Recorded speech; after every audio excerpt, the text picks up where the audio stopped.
so that I can send you a replay of today's presentation as well. I'm sorry, I just remembered I hadn't started recording from the beginning.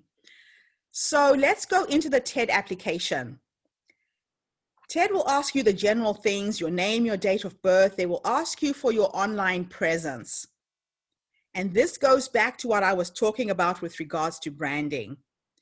If you have a Facebook page, an Instagram page, Twitter, make sure that you are active on those platforms.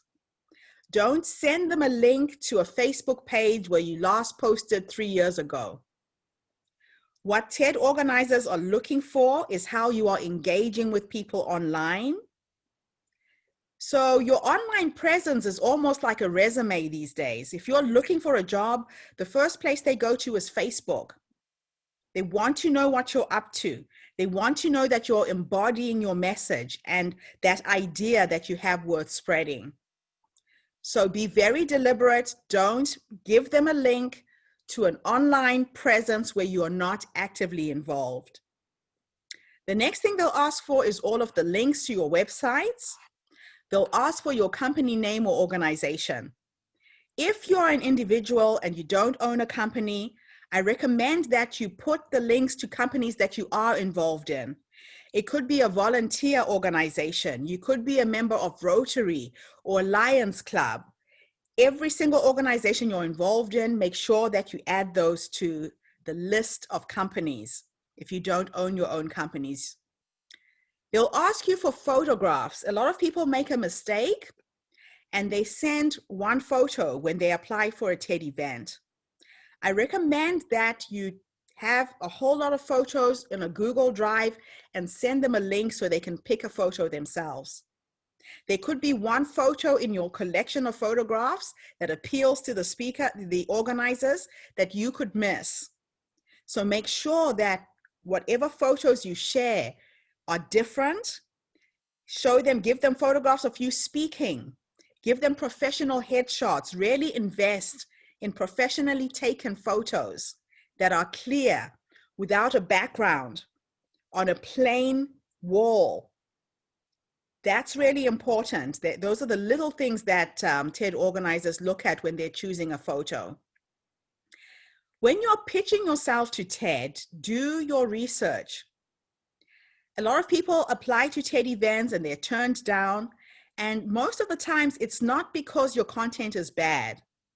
It's just because you're pitching to an event without doing research what the theme of that event is. Every TED event has a theme, and you almost have to rewrite your presentation or incorporate the theme into your speech.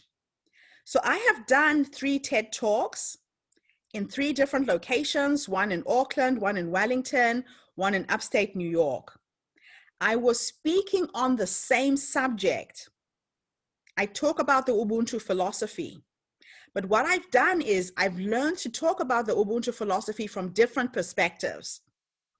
So when I did the first TED Talk, I told you I was totally unprepared. Mistakes I made was one, within the first 10 minutes, I mentioned that I had written a book. Do not do that.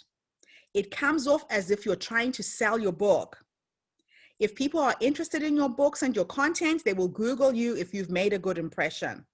So never mention that you've written a book when you're doing a TED Talk. It comes off as if you're just there to try and sell your books. So that was one mistake I made. The other mistake I made, I didn't quite understand the theme of that first conference. My presentation is perfect. I executed to perfection, but I didn't execute to the perfection of the theme of the conference. I then got myself a coach, and he helped me work on my second TED Talk. So Ubuntu is Linux software. If you Google the word Ubuntu, the philosophy that I teach, you will find Linux software. So a lot of people in IT know this word. But what people don't know is that the software was based on this ancient African philosophy called Ubuntu. And that's where I come in. There's not a lot of books written about Ubuntu. I was probably one of the first authors to write a book about this philosophy. And that's how my memoir, managed to transfer from just being a story about a woman from Africa into the academic world. I now lecture in social anthropology at universities globally. So it was a happy accident. I knew that there's been a lot of misappropriation of African culture, and I knew there weren't a lot of books written about Ubuntu. So I wove my life story into the philosophy and I share it. So it was one of those things I didn't see coming, but you could have a personal story that you can position in different places, be it business, be it in the academic world. And when you start lecturing in universities, they buy your books in bulk.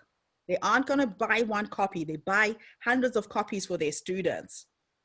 So if you are an author and you want to get out there and get into the academic world, you can use the TED platform to get your toe in the door into the academic world as well.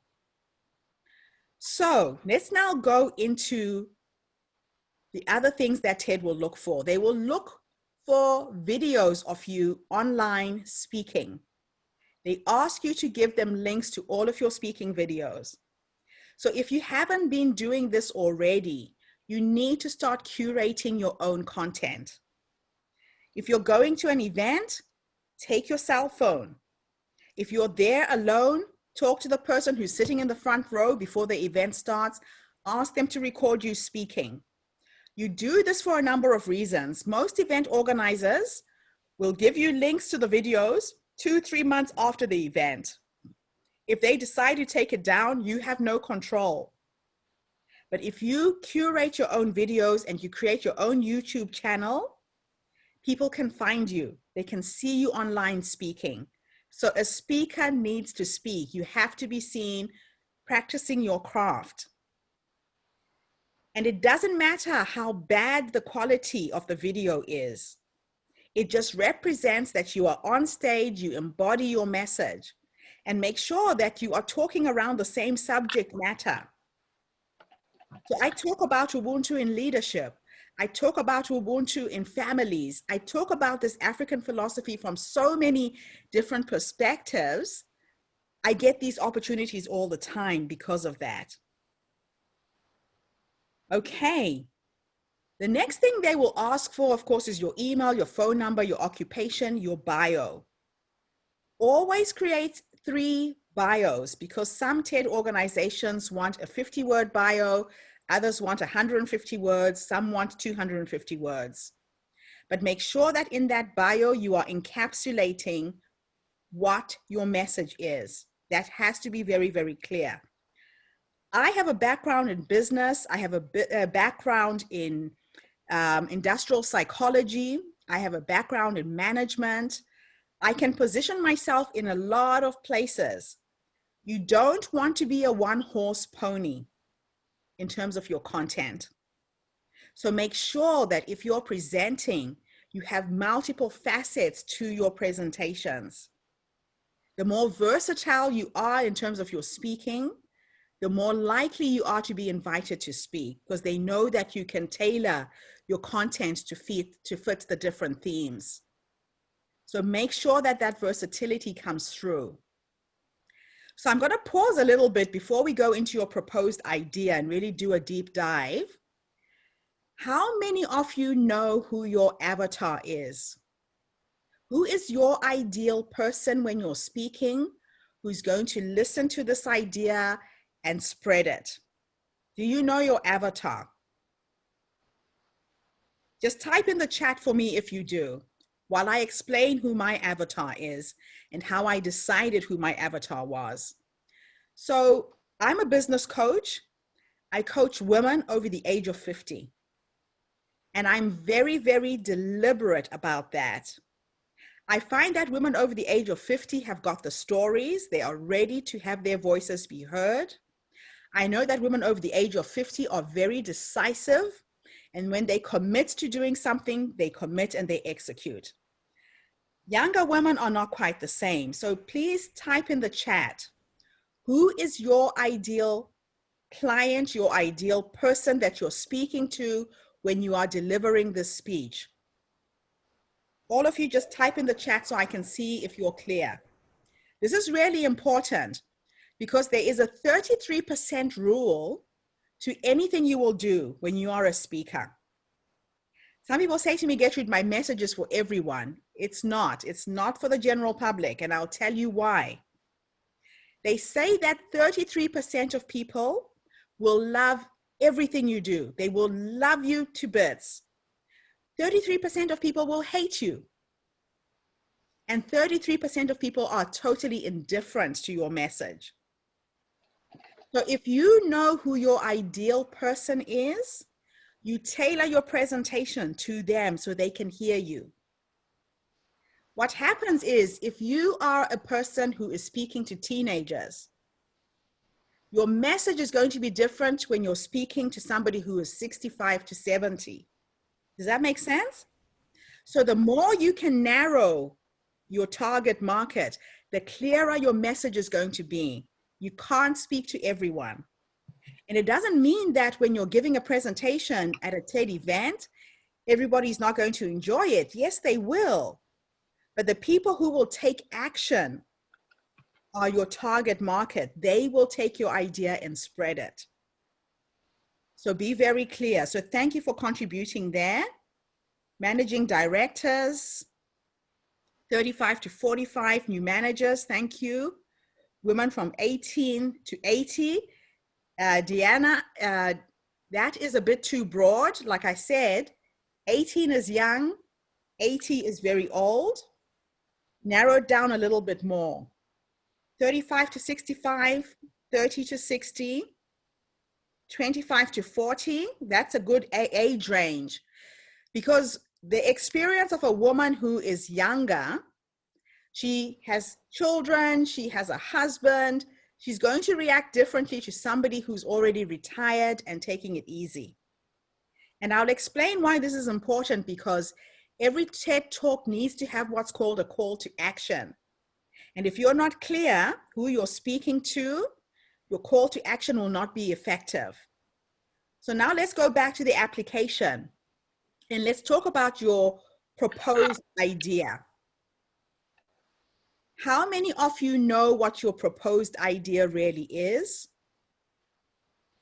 I'm working on a TED Talk right now, and I'm wanting this TED Talk to encompass Ubuntu, but to be relevant to what's happening in the world, especially around COVID-19.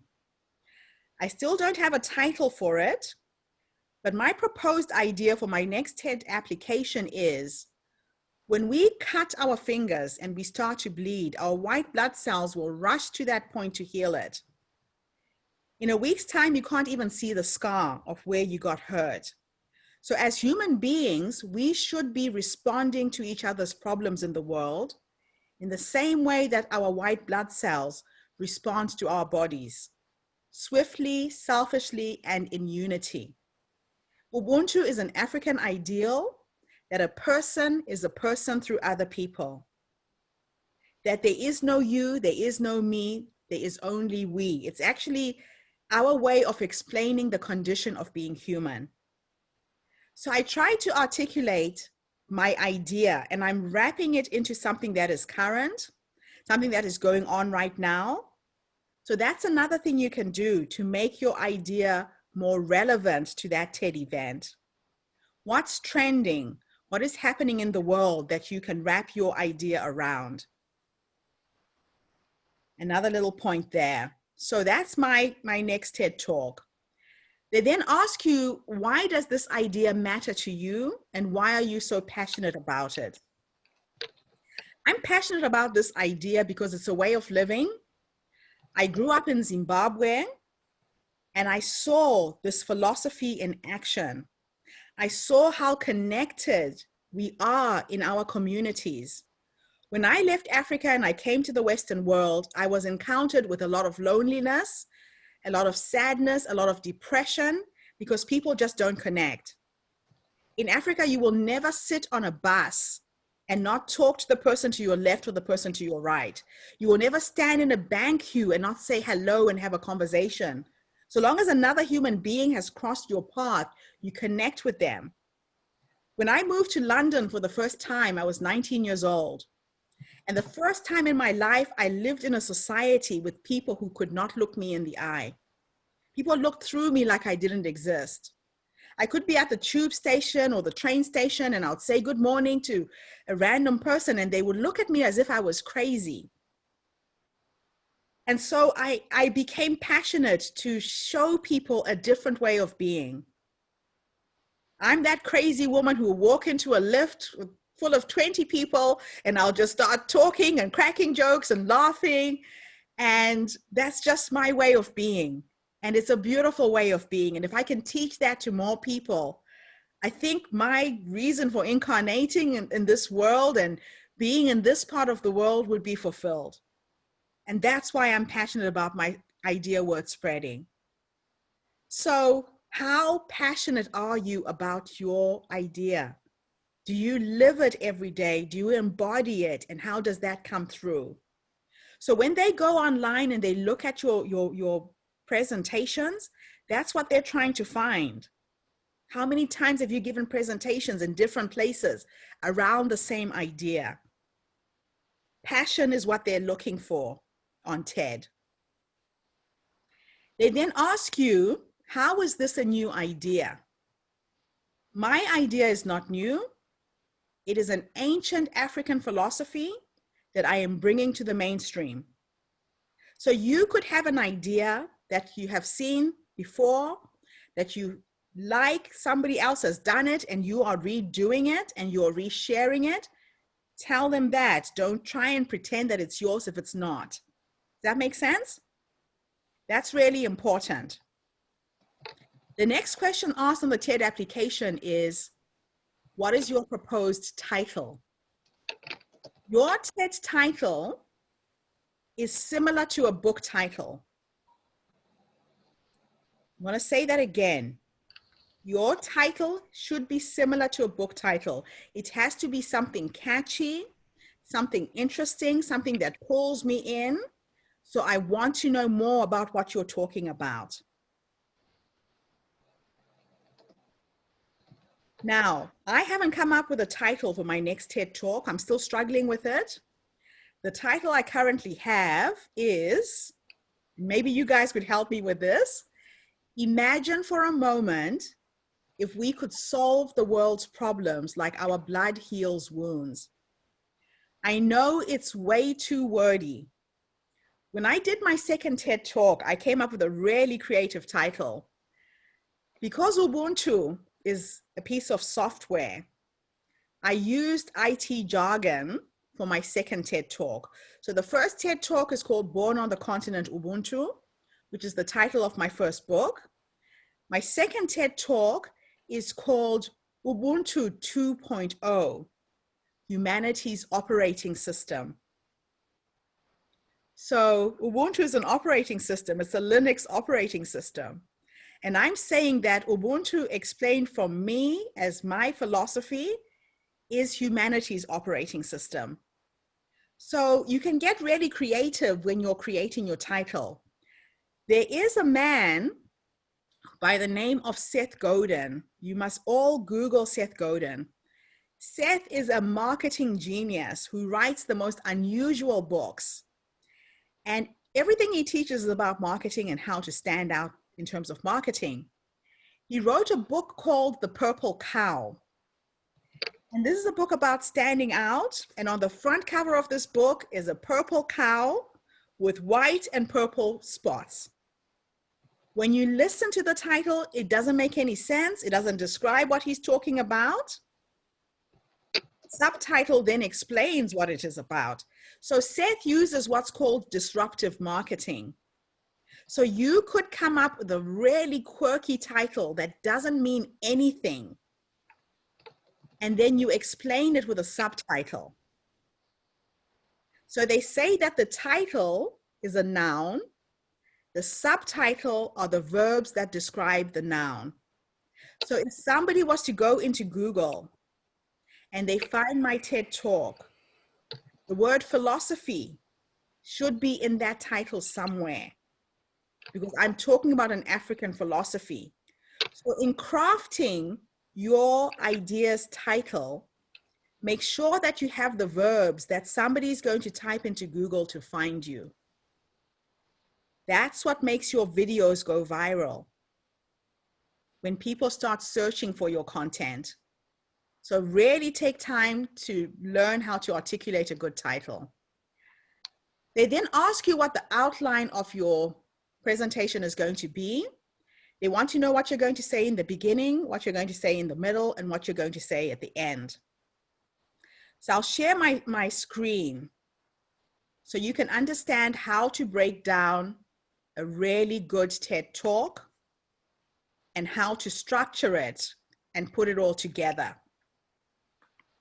So every single TED Talk needs to have a beginning, a middle, and an end. And Act 1, Act 2, Act 3, almost like you're writing a movie script. You need 5 points on this line. Then you need a plot point 1 and a plot point 2. So the first section of your speech, the first 5 minutes, is your setup, where you're introducing your idea, you're introducing your concept. The Act 2, the middle section, is all the detail of what this concept is about. And the last part, the end of your speech, is the resolution. And this is where you have to have a call to action, something that people need to do when they get home to spread your idea. A lot of TED Talks don't have a call to action.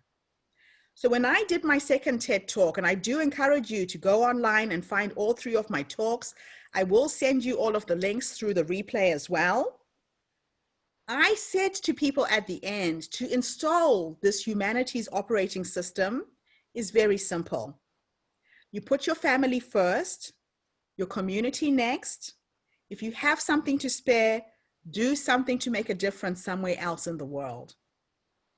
3 very simple steps, because in Ubuntu, we talk about empathy, we talk about compassion, we talk about connection, we talk about collaboration. And all of those principles start in your home with your family. And then you do whatever you can to help your community. And then you go into the world and help somebody else in the world. Your plot point 1 and plot point 2 are the transition points. Something key that you have to say that takes people from the beginning of your speech to the middle. Plot point 2 takes you from the middle to the end. So in preparing your TED Talk, think of 5 points that you will hit on. Something that starts it off, something that transitions from the beginning to the middle, what's in the middle, what transitions from the middle to the third. 3 significant points. If it's a life story that you're sharing, break up your timeline. Your life from the age of 0 to 10, if you're 30 years old, 10 to 20, 20 to 30. Does that make sense? So get really, really clear what you're going to share in terms of that story. There is a TED Talk you all need to watch. Go onto TED.com's website and look for a presentation called The Secret Structure of Great Talks. To be a successful TED speaker, you need to live and breathe TED. I watch at least 5 TED Talks a day. Whenever I have a free time, I'm on TED watching. I watch one in the morning, in the afternoon, in the evening. I watch TED presentations for inspiration. I want to see how other people are presenting. They say that success leaves clues. Why reinvent the wheel when there are people out there who've done presentations that you can look at, you can learn from, you can copy, you can emulate? I live and breathe TED, and this particular TED Talk is by a researcher who mapped out a graph of the best presentations, the best orators in the world. And there is a rhythm to writing a really good speech. She mapped out Martin Luther King's speech, JFK, Gandhi, Nelson Mandela. And she said, with Martin Luther King's I Have a Dream speech, it starts off with what is at the bottom of this curve. And then he takes you up to the dream of what could be. and he shares the dream of America being different. Then he brings you down to what is the current reality for African Americans, and he talks about the struggle. Then he takes you back to the dream. So you can literally map out all of these speeches in this rhythm that goes up, across, down, across, up, across, down, across.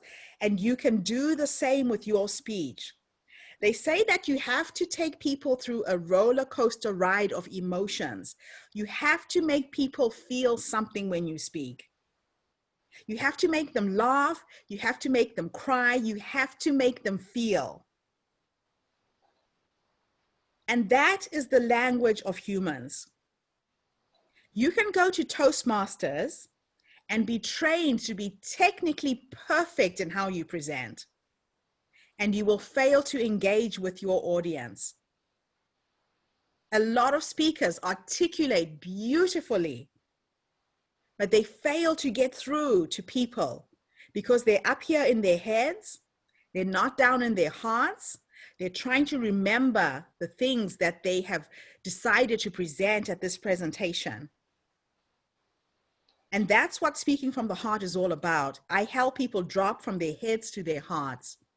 And when you're preparing your 18-minute presentation, there's a number of things you have to take into account. If you go over 18 minutes, your video does not get on TED.com's website. You're disqualified automatically. So if you're doing a live event, you need to factor in the fact that people are going to laugh, you are going to pause, you're going to wait for the audience's reaction. So normally plan a presentation that is 12 to 15 minutes long, no more than that, to factor in these breaks. Because when you're speaking live, people are going to react to you. And if you don't factor in those pauses, you're going to miss out on getting on the TED.com website. So the length of your speech is very important. And also remember that the shorter your speech, the more effective it's going to be. Because a lot of people speak to fill the 18 minutes, and people's attention span right now, there's so much content coming at us through the internet. The shorter and more to the point your presentation is, the better it's going to be. And before we end, I'll share a couple of really short TED Talks that are just absolutely brilliant. Less than 15 minutes. You can say so much if you're clear what your message really is. And I want to share a few really good examples with you. So they'll ask you to prepare a 2-minute audition video. And this is absolutely crucial, because that 2-minute audition video is what makes them decide whether they're going to take you on or not. You need to be able to articulate your message in 2 minutes. They know that if you can't do it in 2 minutes, you can't do it in 5, you can't do it in 10, you can't do it in 15. So when I coach people to speak, we work on that 2-minute audition video, because that goes in with your application. Then we work on a 10-minute, a 5-minute, then a 10, then a 15. Because again, some TED events might just want somebody to come in and speak in for 5 minutes. If you've got an 18-minute presentation, you can't condense it.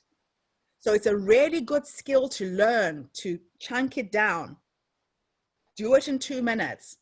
It's really what's called your elevator speech. You know how sometimes you can go to an event and you have to tell people who you are, what you stand for? You don't have a lot of time. You have 30 seconds to communicate that. And that's what a TED Talk audition video is. You have to make an impression. So you'll be recording it from home, right? What I do is I stand up, I pretend like I'm in that room, presenting to a room full of people. I don't do it sitting down, because there's a different energy to presenting standing up as opposed to sitting down. Make sure there's no background noise. Make sure it's not too busy behind you. A blank wall is better than having things that distract people behind you. Make sure that your lighting is good. Make sure that you have positioned yourself head and shoulders and you're really clear. Just the way you frame yourself in that audition video is important. And the same thing applies right now if you're doing presentations online. Everything counts in terms of you getting through to people when you're giving a presentation. They then also ask you, what are the implications of your idea? What will or will not happen if people do not know about your idea? How will it impact the world? What is your call to action? And that's why I was saying, why are you wanting to get on TED? What difference will happen if people hear about your idea? Absolutely crucial. They ask, how has the nominee impacted the world? This is where you get an opportunity to showcase who you truly are. If you have been involved in any volunteer organizations, list every single thing you have done to give to the world. They're wanting to see that you're a mover and a shaker, you're a change maker. The other thing you need to do when you do submit your application is ask family, ask friends to go onto that website and nominate you.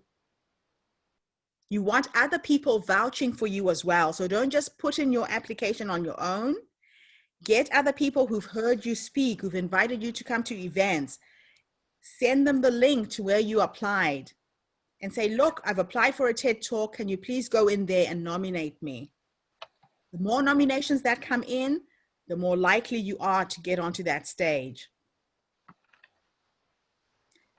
We're almost finished with the application. It's a long application. They will want to know, what do you want your audience's initial take home to be?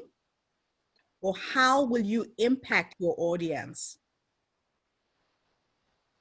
So I've said in my application, I want the audience to recognize that as a human race, we are an organism.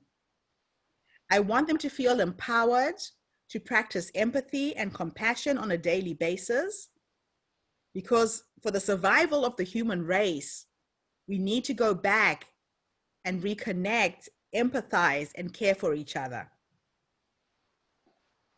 So how are you going to impact on your audience? What is the takeaway? They'll ask you about fun facts, one fun fact about you. How many of you have got a fun fact? Please type in the chat. If I was to say, what is one fun fact about you? I'll share mine. Mine is my name. So my fun fact is I'm an African woman with a misspelled German name. My name is Gertrude, not Gertrude. It's very deliberate. I was brought up, my grandmother was brought up in a German orphanage. At a time when colonialists came to Africa, they would forcibly remove children from their parents and throw them into orphanages. So she didn't know her African name. She didn't know her parents. And she says when she learned to read and write the English language, she dropped the R as an act of defiance to piss off the nuns. She decided to get rude. So in Africa, we believe that when you name a child after you, it means you will never die. Your story is in your name. Most African names mean something. So if I put back the R in Gertrude, I kill my grandmother's name. I talk about her every single day because I've got to explain this misspelled German name. So what is that one fun fact about you? Make sure that you have something that you can share that's quirky, that's different, because those are the things that make them remember you. Remember, they're getting hundreds of applications. What's going to make you stand out? What is that one fun fact? They'll ask you, what is your favorite TED Talk? I'm going to share with you my favorite TED Talk. It's a 3-minute TED Talk. And I'm sharing it with you for a number of reasons. One, so you can see how you can do a very short presentation when I need to grow my business, I use Fiverr. Extremely impactful. It doesn't have to be long. Dennis Shivers did a presentation called How to Start a Movement. And I watched this. It totally changed my life, and I started a movement of my own based on this TED Talk. He literally gave me the how to do it. So we'll watch it. It's less than 5 minutes. And then we'll talk about it so you can see what he did really well.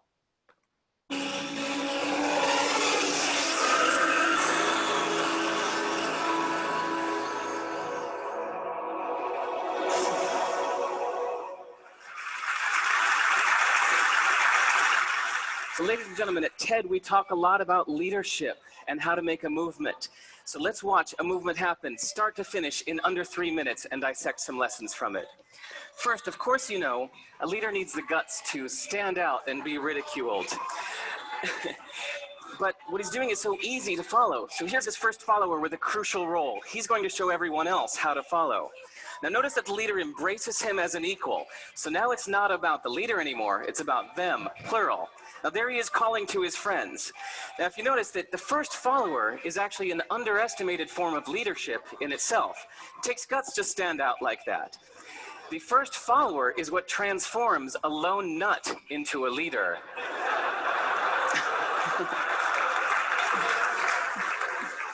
And here comes a second follower. Now it's not a lone nut, it's not two nuts, 3 is a crowd, and a crowd is news. So a movement must be public. It's important to show not just the leader, but the followers, because you find that new followers emulate the followers, not the leader. Now here come 2 more people, and immediately after, 3 more people. Now we've got momentum. This is the tipping point. Now we've got a movement. So notice that as more people join in, it's less risky. So those that were sitting on the fence before now have no reason not to. They won't stand out, they won't be ridiculed, but they will be part of the in crowd if they hurry. So over the next minute, you'll see all of the those that prefer to stick with the crowd, because eventually they would be ridiculed for not joining in. And that's how you make a movement. But let's recap some lessons from this. So first, if you are the type, like the shirtless dancing guy, that is standing alone, remember the importance of nurturing your first few followers as equals. So it's clearly about the movement, not you. Okay, but we might have missed the real lesson here. The biggest lesson, if you noticed, did you catch it? Is that leadership is over-glorified. That yes, it was the shirtless guy was first, and he'll get all the credit, but it was really the first follower that transformed the lone nut into a leader. So as we're told that we should all be leaders, that would be really ineffective.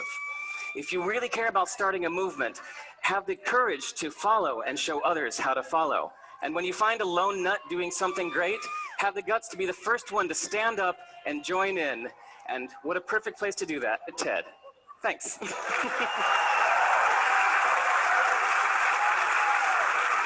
That is a brilliant presentation.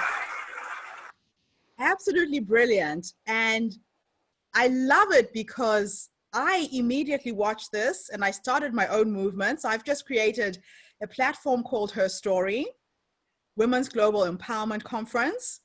And I coach and mentor women to speak. I'm going to give TED a run for their money because it's a platform strictly for women. There were things that he said that gave me my how-to. That is a 5-minute TED Talk. 5 minutes. It was clear, it was to the point, it had illustrations, it had humor, and you got it, right? So how can you write your speech so that it's that clear and to the point? The next thing they'll ask you is, what do you hope to learn out of the TED speaking experience? Or why is a TED Talk the right platform for you to share your idea? Think about this. I've said that TED is right for me because I do have an idea worth spreading. I said TED attracts people who are out of the box thinkers, who could connect with my message and help me magnify it. I hope to learn how to work smart, not hard, through the magical power of my voice and the internet in broadcasting from this platform. So what are you going to get out of the TED experience? You know, it could be, I want to connect with people from my field who think and act and do like me. You have to get clear why you want to be on their platform. That's really important to them. So that is the TED application process.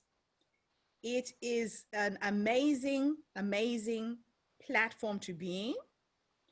And when I started coaching people, my coaching process, as I said, is called Speaking from the Heart. I had gone to speak in Mexico.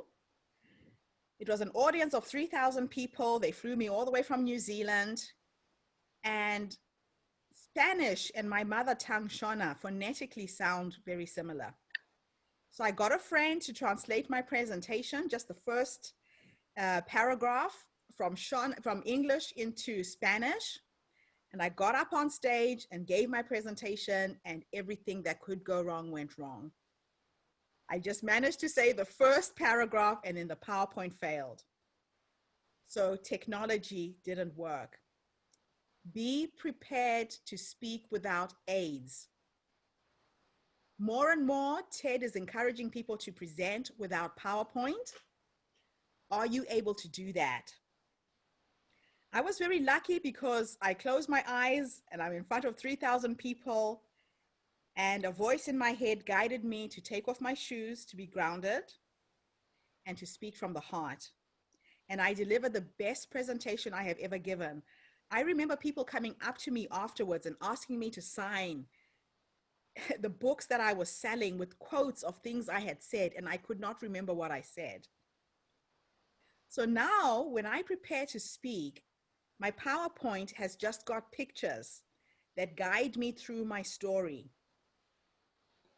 Because a lot of times people will have a PowerPoint with words, and words are distracting. People start paying attention to the words behind you than what you're saying.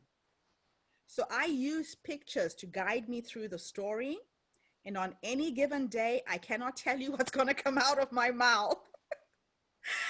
I started studying the science of the human heart on the HeartMath Institute.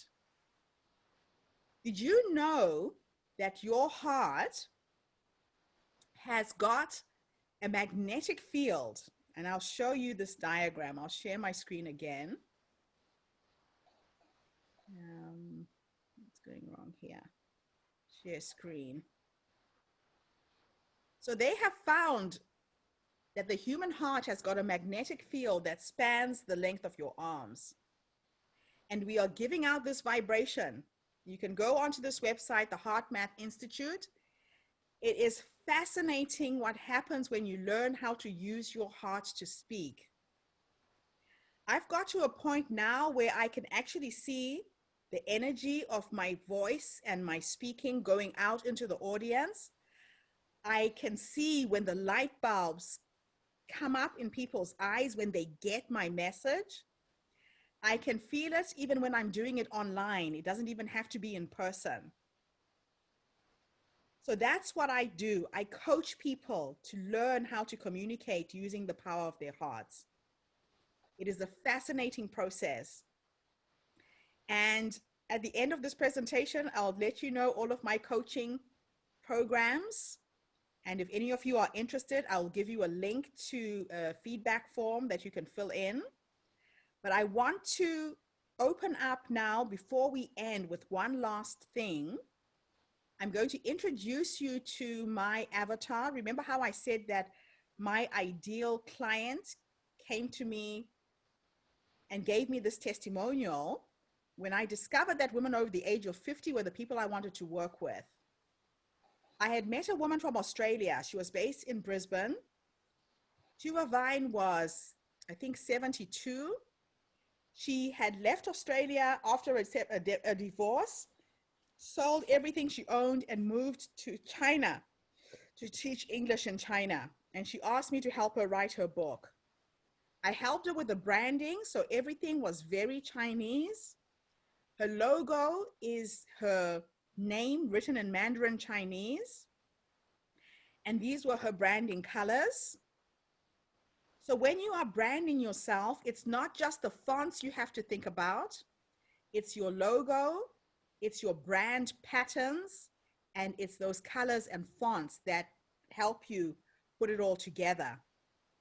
We then decided that just like what Seth Godin does with his book titles, all of her books were going to have titles that were acronyms.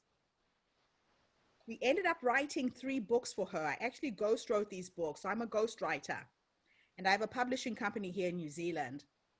The first book is called TIC, which stands for This is China. It's a phrase that people say when you go to China for the first time and you're hit with a culture shock. People say to you, look, don't worry about it. This is China. The second book is the next 10 years that she lived in China. So you can write a series of books. My memoirs come in 3 parts. This is her second book. It's called Making a Difference in China, MAD. And this is when she started volunteering little girls in orphanages and sponsoring young girls for their education. The next book, I saw a business opportunity for her that she didn't see. She started coaching other people to come and teach English in China. So the book is called Gap, Get a Purpose. How to come to China and learn to teach English. She shared this little video, and there's a few things I want you to pay attention. Remember how I said when you go and start giving presentations and talks, have a camera. I will stop at certain points to show you mistakes that were made and things that she did right.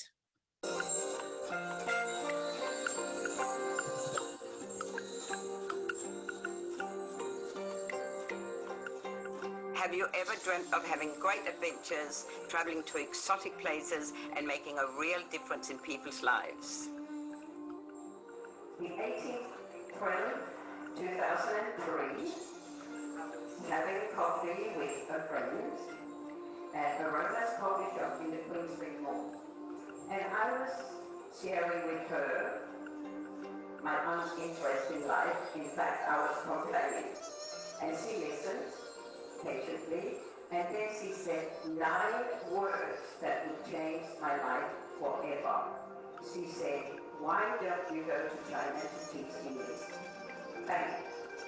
4 months later, I was in China teaching English. You can change your life, and it doesn't matter how old you are, but how brave you are. My story started at age 57, when I decided to sell most of my belongings, put on a backpack, and went to China to teach English as a second language. Now, 10 years later, I've had a brilliant life, made a difference to thousands of children. I have made 100 trips around the world. Most of those trips were teaching English as a volunteer in isolated orphanages throughout Asia. So a couple of mistakes she made. The beginning was really good because the camera was close to her. When she was speaking, we had to put subtitles because Tuva, English is not her first language. She speaks Dutch. So if English is not a first language, make sure that you put subtitles in your videos so that people can actually hear you speak. My books, TIC, This is China, and MAD, Making a Difference in China, are about my adventures traveling across the East over the past 10 years. I was brave enough to leave behind everything that was familiar and set out on a journey of discovery. I have been to the top of the world, Mount Everest, twice. I have traveled across the roof of the world, and I've touched people's lives in a positive way. I could never have imagined my life would be so rewarding after 60. She's amazing, inspiration. She's a fantastic person. The thing I loved the most was she's making a difference. I thought it was great, and I could see how passionate she is about working with children and helping them. Well, everybody has a story, and Tovi is an example of the determination and will of women. And I say bravo to Tovi. She makes a lot of difference in people's lives. What she's doing in China is very admirable, and I have to say, she's an amazing woman. And get her books. She's just, her stories, it's like, it's unbelievable. Tuva, she's awe-inspiring. She has a message that is a message everybody should hear, especially women who reach their middle part of their life. She'll change your life if you listen to her. Thank you. So, whenever you give a presentation or a talk, start harvesting testimonials. Use your phone. Get a friend to ask people who are in the audience, what did you think about Gertrude's presentation?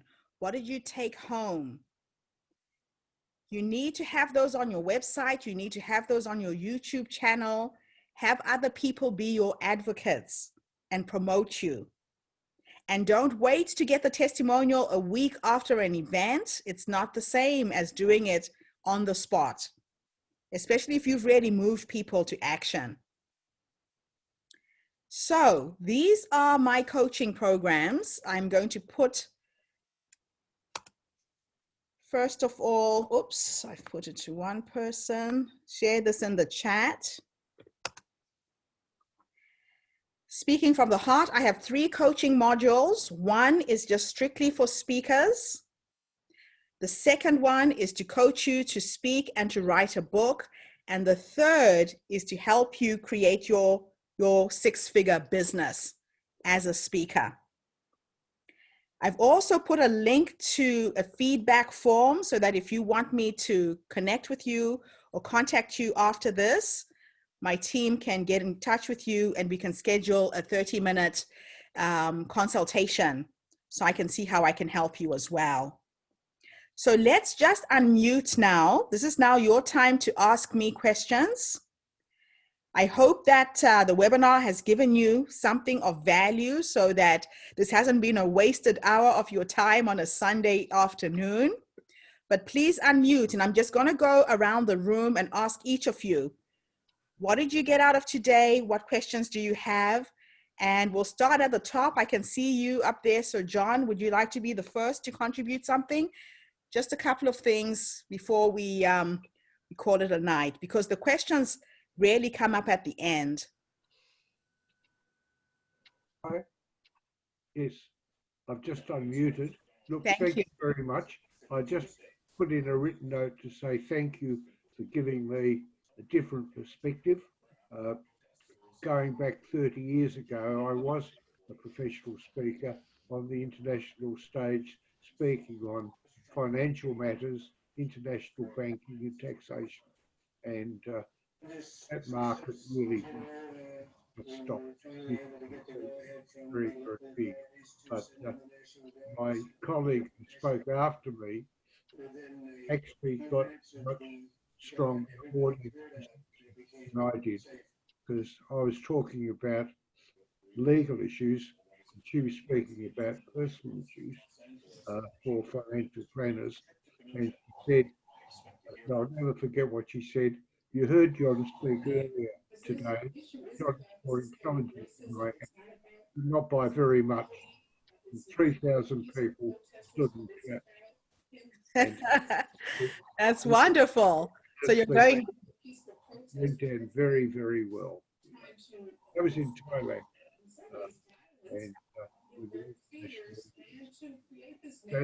But what I've heard in the last 60 minutes is suggested that go back to say I should speak on, from a different perspective on different topics, because I don't think anybody is interested in tax planning.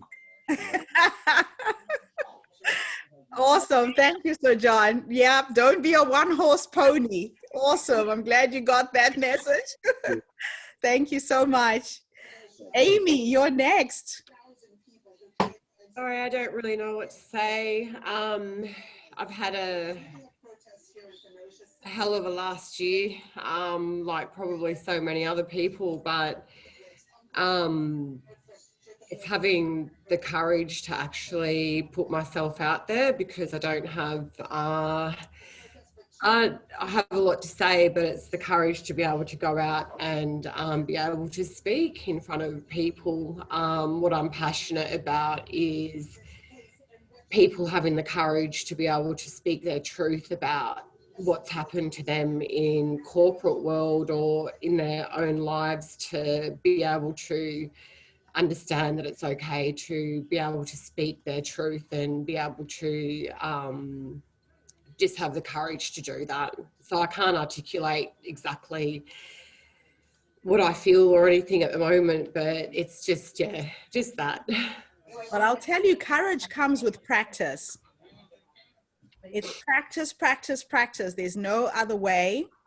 And you start off by speaking in informal groups like Rotary clubs and Lions clubs while you build that confidence. You can't do it any other way. And you feel the fear and you do it anyway. Yeah. Especially if you have a message and you know it has to go into the world. Yeah, I do. Sorry, I'm a bit emotional tonight. No, I'm really glad I met you. We didn't bump into each other by accident. I don't believe people connect like this by mistake. Always a reason. Yeah. There's always a reason. So let's connect afterwards, okay? You've got my link in the bottom there. Yeah, thank you. Thank you so much. Something opened up. So this is what I was talking about, speaking from the heart. When you speak from a heart space, that's the impact. So imagine when we craft your message and your story, what you're going to do for other people. I can download it in 30 seconds if you're willing to listen. Okay. So I work for a massive global organisation, and I was raped by someone higher up in the organisation, and they knew about it and they refused to stand him down. He's been charged and everything since. My brother committed suicide in March, and then the company tried to fire me because they said I was no longer able to do my job. I've had 4 promotions at this company. I'm the national leader for corporate technology, and speaking my truth has gotten me, well, it feels like nowhere at the moment. So I had to take them to a lawyer to get unfair dismissal because they said I could no longer do my job. And then they've come back and said sorry or whatever else. But there's these global corporations that seem to get away with treating people the way that they do. It doesn't matter how long you've been there for, but I want people to have the ability to speak the truth no matter how much it may go against them, because it needs to change the corporate culture in some organisations. Yeah. So Amy, can I have your permission to give you a tool? Yeah, sure. Okay, so my work is centered around women and women's issues, exactly what you're going through. And one way for you to be able to communicate this story is to communicate it like you are watching a film. Yeah. And it's happening to somebody else. Yeah. Because there are so many women who do not have your strength, who do not have your courage, who need to hear this story so they can find the courage to speak up. Yeah. And everything you've gone through was for this very reason, for us to meet tonight.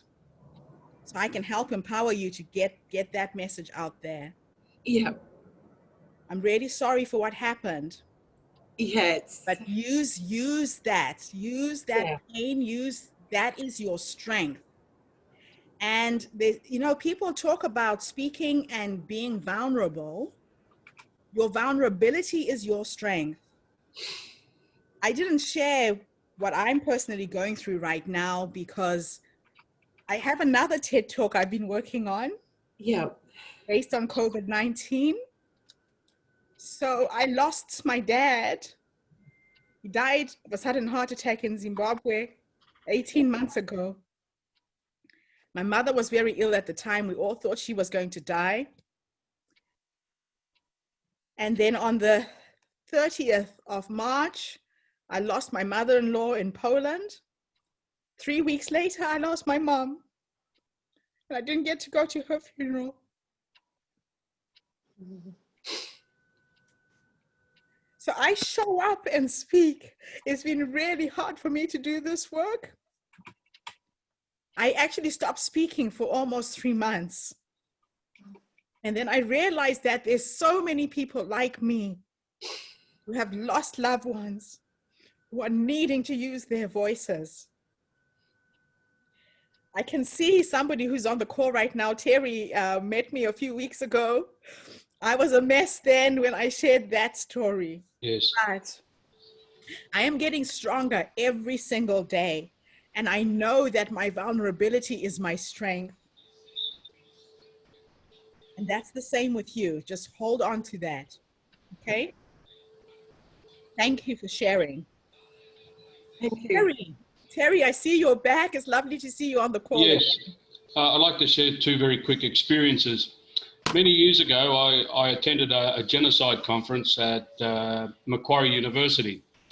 And we had the Turkish consul general there, and they brought this Turkish historian who was a denier of the genocide of the Christians in the Ottoman Empire.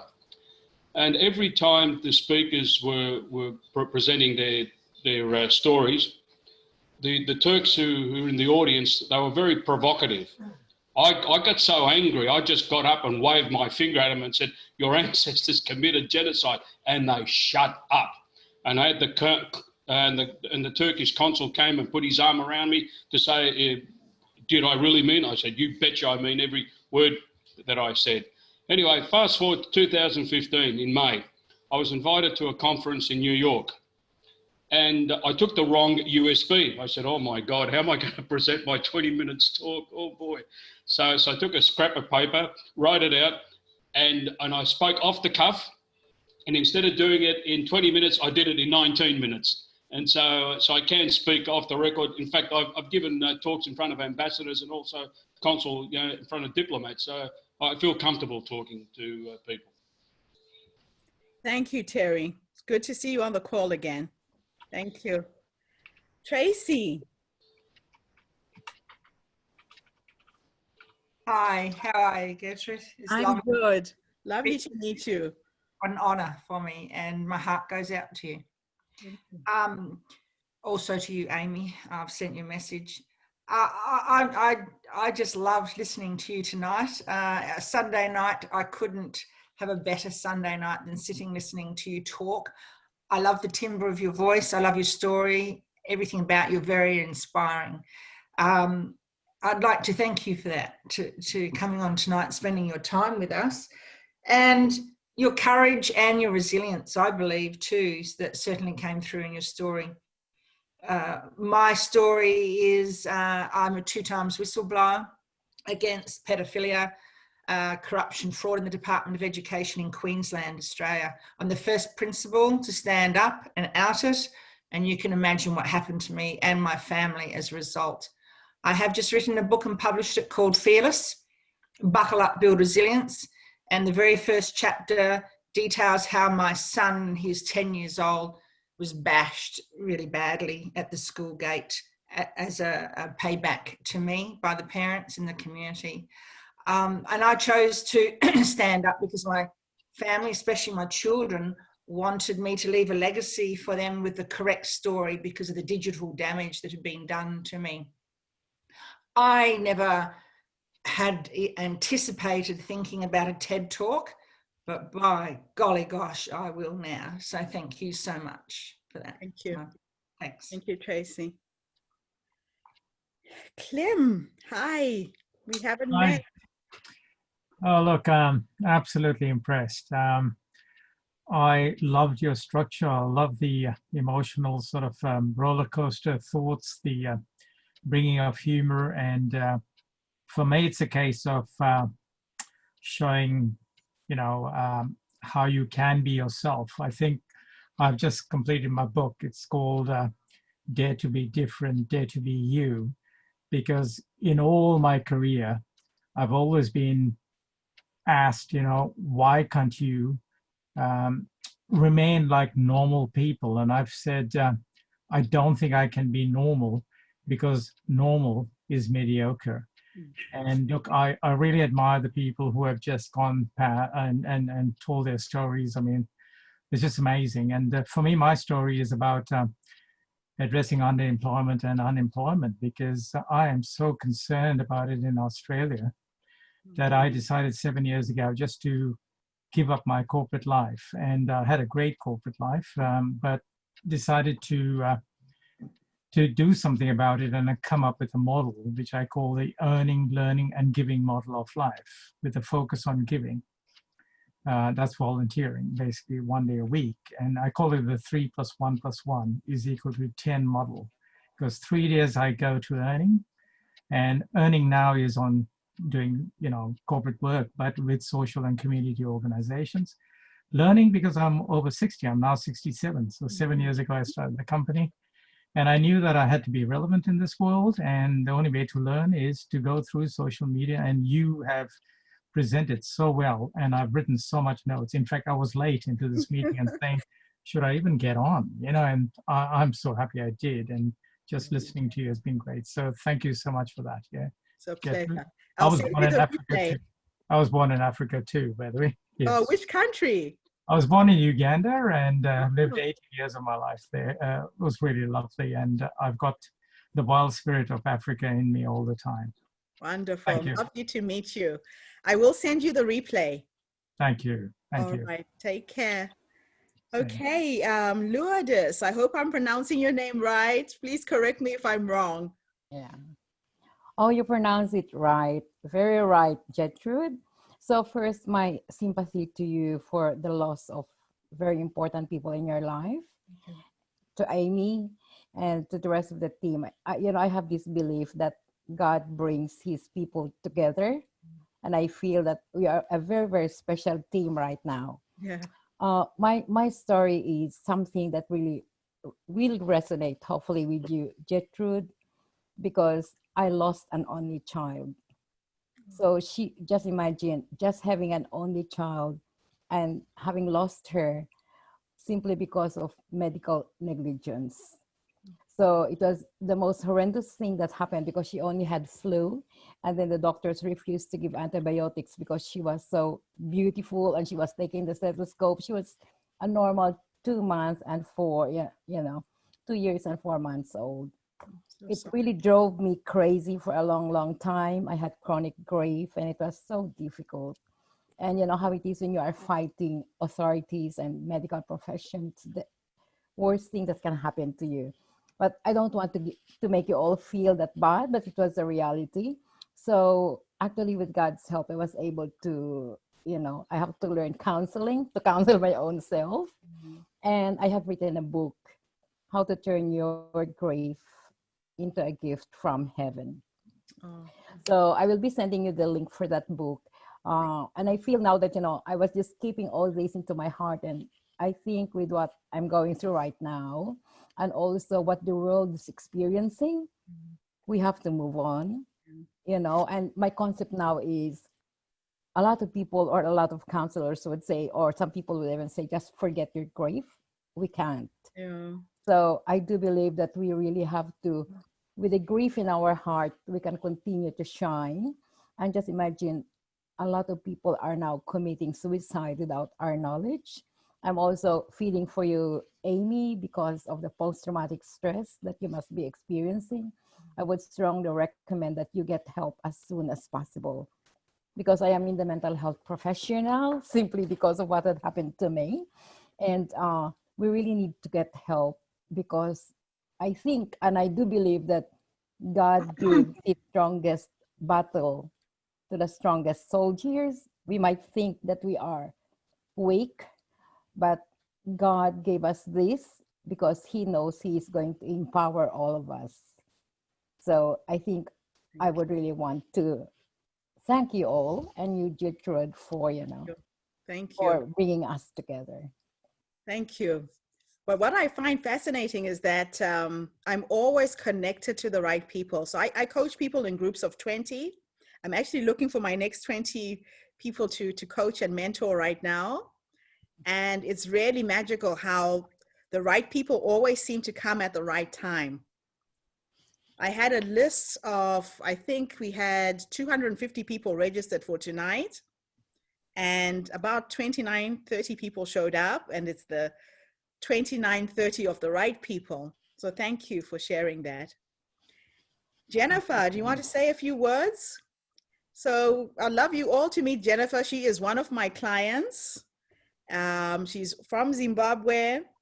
She's attending this session so I can coach and mentor her so she can learn how to run webinars herself. Jennifer, I want you to unmute and say a few words. Say hi to everyone. Hi, everyone, and thank you so much for sharing your stories and being vulnerable. Like Gertrude has just introduced myself, I am very new to actually allowing myself to be vulnerable. I have a lot of stories to share, but I've been keeping them really close to my heart. I've been on stage to talk, but very guarded. I've never spoken from the heart. So having Gertrude as a coach is helping me to sort of get in touch with myself. I am finding it very easy now to sort of come out and really get to the core of who I am, right from the way I present myself. So yeah, it's a journey. I'm at the inception of the journey with Gertrude, but right now I already feel a massive change in the way I speak, in the way I present, in the way I relate to other people. So yeah, thank you, Gertrude, and thanks everybody.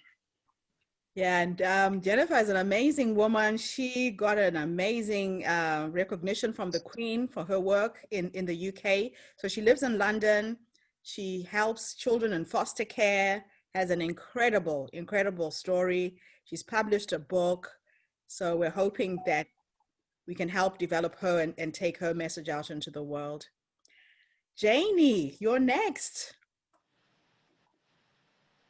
Hello, Gertrude, thank you so much. I'm feeling very humbled listening to everybody with their stories.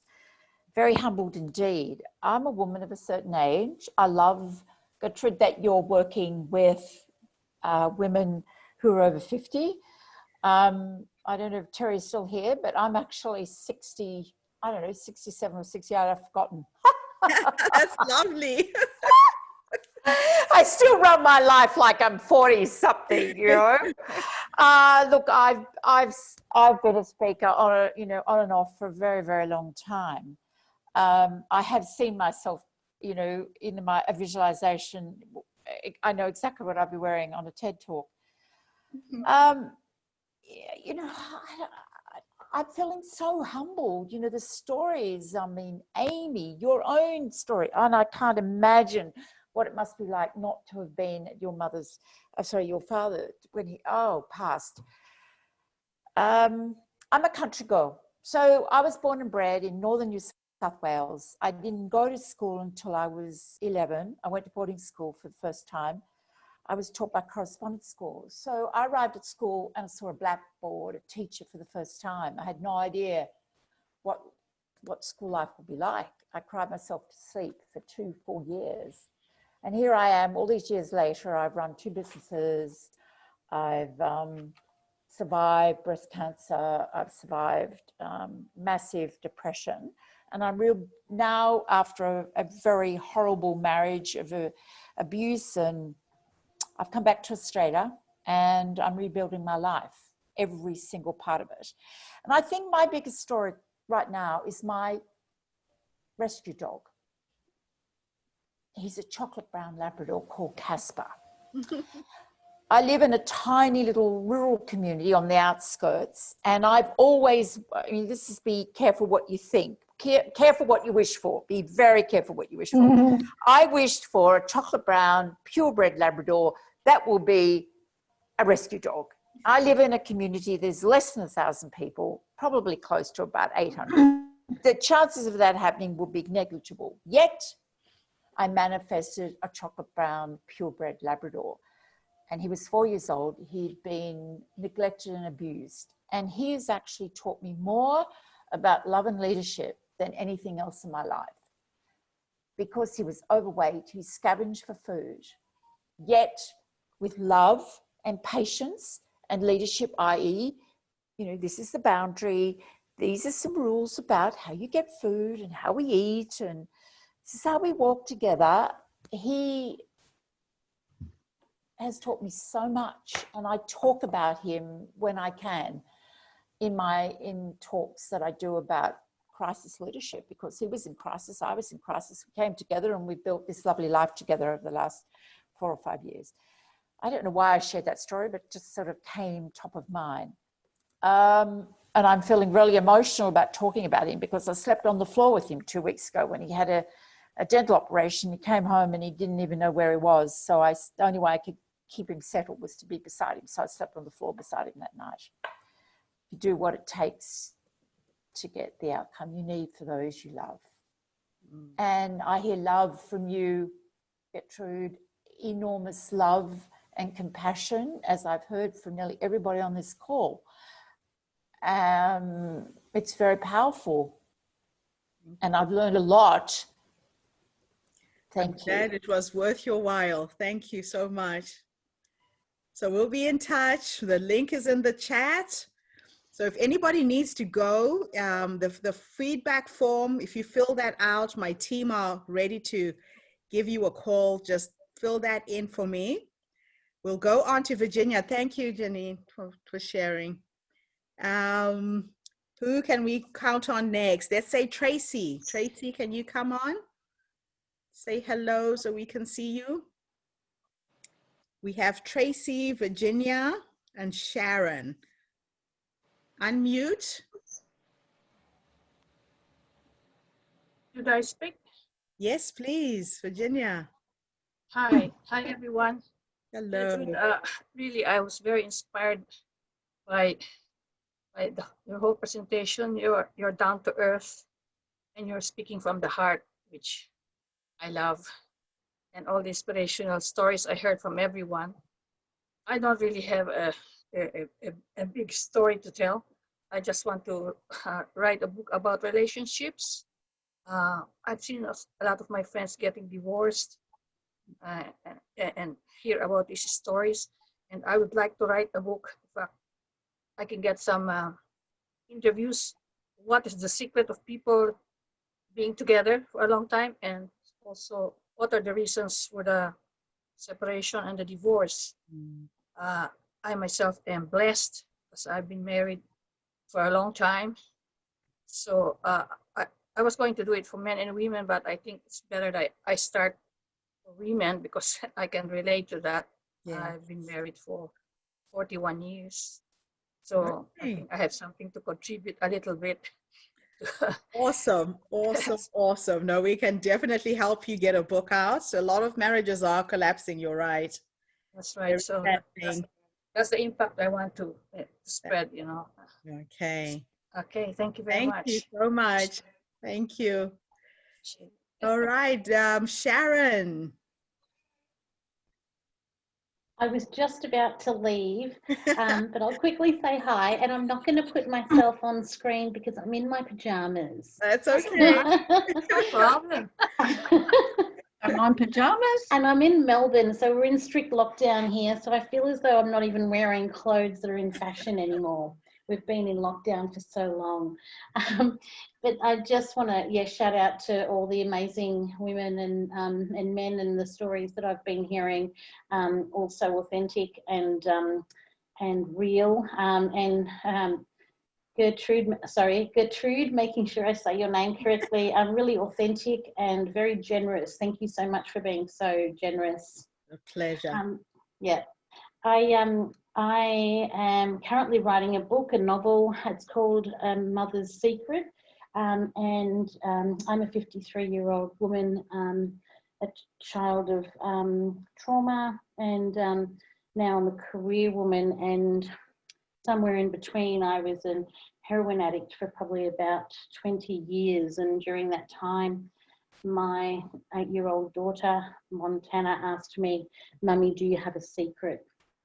And from that point on, I went on this journey of recovery, and it was a recovery of finding out what my brain was doing and why my heart wanted one thing and my brain was doing something else. And so my daughter, single mother and single child, and my daughter became my will to recover.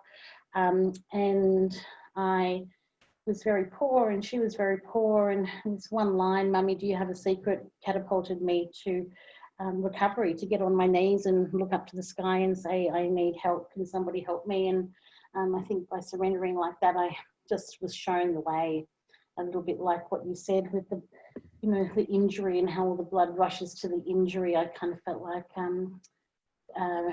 yeah, you know, the universe, God, whatever it is that that you want to call it, guided me to complete recovery. So I'm a survivor of all of these things, from abuse to domestic violence, addiction, so many things, yet I don't really connect to it. So the vulnerability is missing. So just to hear you women today and just to share what vulnerability really is, I've learned so much even in that. So I just want to say thank you. Well, thank you so much, Sharon. Let's connect. You sound like you have an amazing story there. Very inspirational that you managed to get your life back on track. Yeah, look, and I've been talking about this because I'm a lecturer and a teacher, and I have national spots. Well, I did until COVID, and I realise now that I would tell this story from somebody else's perspective. So I'd love to connect with you and just really get that authenticity and vulnerability, because I would tell it like it was just nothing, you know, and it wasn't nothing, it's something Major. That, yeah. Okay, so we'll connect. My link is in the chat there. Just fill out that form and we'll get in touch with you tomorrow. Thank you. Thanks, Sharon. Thank you so much. So who do we have left? We have Tracy Mulaud. I hope I'm saying your name right. John. Yes, that's right. Okay, come on and say a few things before we go. Is that my turn? Yes. Gertrude. Okay, thank you very much. I just wanted to thank you so much. I really enjoyed your presentation. I really enjoyed your speaking, and you have, you know, lightened different lamps, not only in my mind, but also on my heart. I really enjoyed it. And I have, although English is not my mother tongue, I don't know why I love to be a speaker, English speaker. I don't know what the root cause it is. I have not thought about any subject. Of course, I have not decided on that yet. Yeah. So I don't have any story to share with you now. But I just wanted to thank you so much, because I have taken 3 A4 pages notes tonight, and I really enjoyed it. And I have a lot to do, a lot of homework, which books to read, which videos to watch, and how to think about TED videos, how to think about it. It was really enjoyable. Thank you so much for your time and for your generosity. And I would like to send my sympathies and condolences to you and to my friends who were attending tonight. And I was touched by your stories very much. Thank you. Take care. Thank you so much. Thank you. Keep in touch. Thank you so much. Bye. Okay, bye. Bye. Right, Will, you've raised your hand. So just raise your hand if you want to say something. I can see you there, Will. I raised 2. I don't know whether this device actually has a microphone. So are you on video, Will? I can probably do that, yes. Yep, let's meet. There Okay. you are. Hi, nice to meet you. Oh, there you are. Yes. Okay, well, I guess briefly, I lost my dad to a brain tumor just over 2 years ago. Oh, sorry. Actually, thank you. He was in remission from a lymphoma, and it came back, got him on the brain, and he passed within 3 weeks from diagnosis to Kingdom Come. Mum obviously has taken it very hard, as they'd been married for just over 50 years. And it was just very difficult to lose him. But the story which I wanted to share was that I was part of a men's group through the church about 12 years ago, and we had a barbecue breakfast for the guys. And they said those who still have their dad still around, I'd like you to do a treasure hunt. So there was silence and blank faces. One guy put up his hand and said, look, lovely idea, but what's a treasure hunt? And he said, look, I want you to write your dad a letter and record things that he said, that he did, led by example, things you appreciated, things you admired, small things and big things. And I thought that's a really good idea, because Mum had always had to go at Dad for not doing this and not doing that. You're a poor father, but Dad was orphaned at the age of 8, parents killed in World War II. But I thought, well, he's done a number of things right, so I started writing the letter and that I thought I should share it with him, and I rang him up. I said, look, we'll have a game of golf and go out for lunch, but we need to talk. And he thought, marriage was in trouble or job was in strife. And I said, no, it's just secret men's business. He was a bit worried, but so we met up and we went out for lunch afterwards. And so he said, well, what did you want to talk about? I said, well, it gave him the letter and introduced it, and he read the letter in front of me, saw the different emotions playing on his face while he was reading it, and he said, oh, thanks, mate. Do I need to show this to Mum? I said, no, it's between you and me. Oh, okay. And we discussed a few points which I'd raised, which was like, that he'd stayed faithful to Mum and things like that. But he responded to me within a week, and he sent a letter back to me, and he said, look, thank you for your letter. I've obviously done a few things right. But he treasure hunted me and listed a few things that he'd seen in me, but he signed it off, Gertrude, by saying, okay, I could have done things better, but thank you for loving me. Oh. And that made so much of a difference in the relationship. Wow. That is something special. Oh, next. That is something special. Thank you for sharing that, Will. You're welcome. Thank you for listening, and all the best to you guys. There is a lesson to everyone in that, and remembering to communicate with those that we love. We don't get to say it until they're gone. Thank you, Will. Thank you. Okay, who'd like to go next? I can hear you, but I can't see you. Linda. Linda, come online, and then we'll have... How do I get on? What do I press to get on? Okay, so the video, there's a little link. If you hover the mouse over your screen, if you're on your computer, the icon will come up at the bottom left. And you'll see a little video with a line through it. Just click on that. Oh, start video? Start video, that's the one. Oh, can you see? Oh, I can see me. How are you? I'm good, Linda. Lovely to meet you. How is everybody else? I hope you're all good. Lovely stories, and I really love you because you're from the heart. Thank you. I'm a very compassionate person. I've been working in childcare for 20 years, and I would like to be a voice for the children. I'd like to send a message out to people about what children really need. I also care about people that can't speak for themselves, and I often advocate for people if they are frightened to speak up.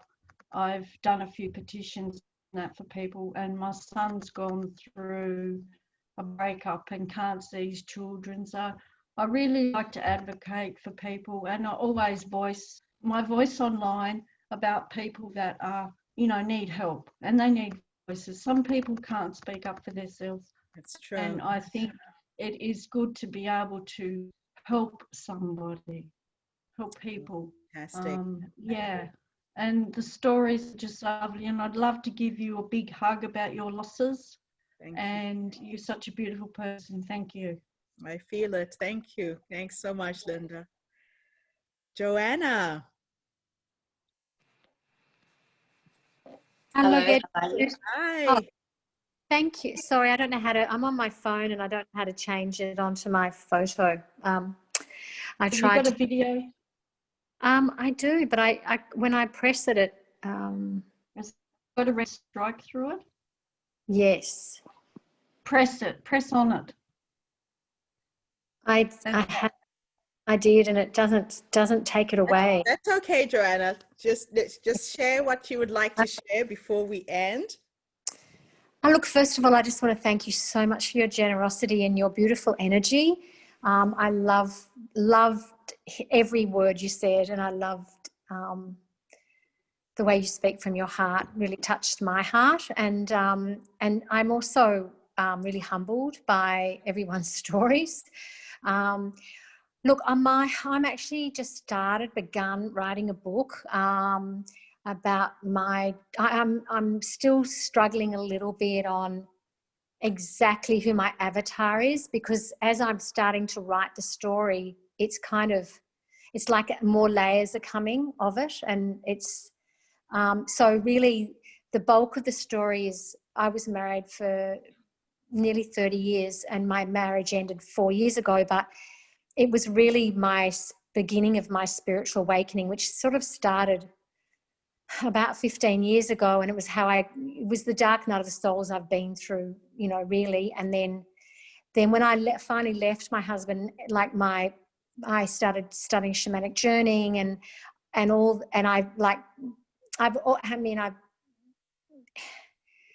I traveled, I just felt called. So I was really trusting in listening to my heart and my intuition and my own personal guidance of where I was sort of homeless didn't have a home for 18 months. And it moved me from where I lived all my life in Sydney up to where I'm living now, 10 hours north of Sydney. And it was really by following certain things along the way. So my story is kind of right how I what I did for me to get where I am now, and facing the lots of fears, the fears of being the one to break up the family, but I was very not happy, and we were just on very different paths, and we grew apart. So it's not about blaming anyone, but I have 3 beautiful adult children, and so I'm writing that story, and it's my journey. It's been and I have some incredible stories along the way, that beautiful signs and synchronicities that were just, which was really my guide. I mean, there were times where I didn't know where I was going to sleep the next week, and I was in different parts of the world because I felt called to go to a lot of sacred sites around the world. But it was amazing and beautiful, but it was also difficult and hard, and at times very lonely, because I was kind of like, where am I meant to be now, and I don't have a home anywhere, even though I knew Australia would be my home because my kids are here. But anyway, so it was going through that, all the various emotions, and really, really trusting in the spirit within me and listening to my own guidance. And it sounds like you know how to follow your promptings. I do. Yeah. Absolutely I do. And, but as you know, there are many times where you go, oh my goodness, I'm like, where am I meant to be right now? And sometimes it was like, I remember I was in France and I was in this place and I didn't want to be there and I wanted to leave. And like, there was just nothing that was guiding me to go anywhere. And I realized, it took me some time to realize I wasn't meant to be going anywhere. I really had to stay in that uncomfortable space for a while. So I think, it's not always easy. So I'm writing my book about that, and hoping that I can, through what I write, that I will be able to help other women, in the same, who, it doesn't necessarily have to be women who are not happy in their relationship, but obviously that would help. But because there's going to be so much of the book about really just coming into listening to our own inner guidance. And I went through a similar journey, and there is a need for that. Women just to trust their gut, trust their instinct, I walked out of a 27-year marriage, ended up with heart failure. Everything that could go wrong went wrong. Like you, I traveled for 2 years, free falling through the universe, till I found my soulmate, my husband, and remarried last year. So Oh, yeah, lovely. there is a need for that. Lovely to meet you, Joanne. Lovely to meet you too. Thank you so much for your help tonight. Thank you. Do connect with me if you want any help. I think we've got 2 more people who haven't spoken. We've got Joanna and Tracy. Please unmute so I get to meet you before we go tonight. Hi, how are you? Good, how are you? Yeah, good. So look, I got on a little bit late. I'm not sure exactly, but was attracted to the webinar amongst the lots of things that come on my feed. Got a lot out of what I was able to attend because I had another appointment that crossed over. But there is a replay, so I will email you the replay. Okay, that would be great. Yeah. That'd be great. So I am not over 50, but almost 50. I have lots of interesting stories about my life. I am just starting a women's movement around holistic success education for women. So when you showed that TED talk around starting a movement, I had some serious ahas. Can see that I will be speaking with lots of women around the world around lots of important things. So I think it was speaking from the heart, and just understanding that. I have a few mentors in my life. Interestingly enough, they're all men. I'm kind of looking to connect with female mentors. So you have a very clear, strong energy and lots of things that I really, have come to appreciate about you in a very short period of time. I already have written a book. It's about spaces and how the spaces affect and reflect what's happening in our internal world. My original training was an architect and a builder. I run a finance company, and I'm now starting a movement for women. So I have a lot going on in my life and a lot to say. We have a lot in common. Yeah, the movement, there is a need for a boost of feminine energy in the universe right now. This is the time for us to step up, ladies. This is the time for our voices to be heard. When I launched in July last year, I was recovering from heart failure. And my husband had bought me an electric bike, and I was biking all the way to the city and back, best day of my life. And I was knocked off my bike by a male biker, and I fell onto oncoming traffic at rush hour. Wow. Almost died again. So I've had a few brushes with death, and I keep thinking, why am I still here? But my idea came as I was recovering, sitting on this couch. I would wake up every morning and I would ask myself, what is my next step? It felt like an energetic hit. I came out of that accident with a scratch on my finger, my elbow, and my knee, but just bruised. The whole left-hand side of my body was blue. And the idea to bring women in circles came like an A4 piece of paper, like a vision. And there were silos of women sitting in groups of 10 and lines that went out, and they were connected to another 10 and another 10. And it was like a spider's web. And I put on Facebook on the 14th of February last year that I want to have gatherings of women around the world with 100 speakers at every gathering who's interested. In 48 hours, I had 2,400 women respond in 380 locations across the globe.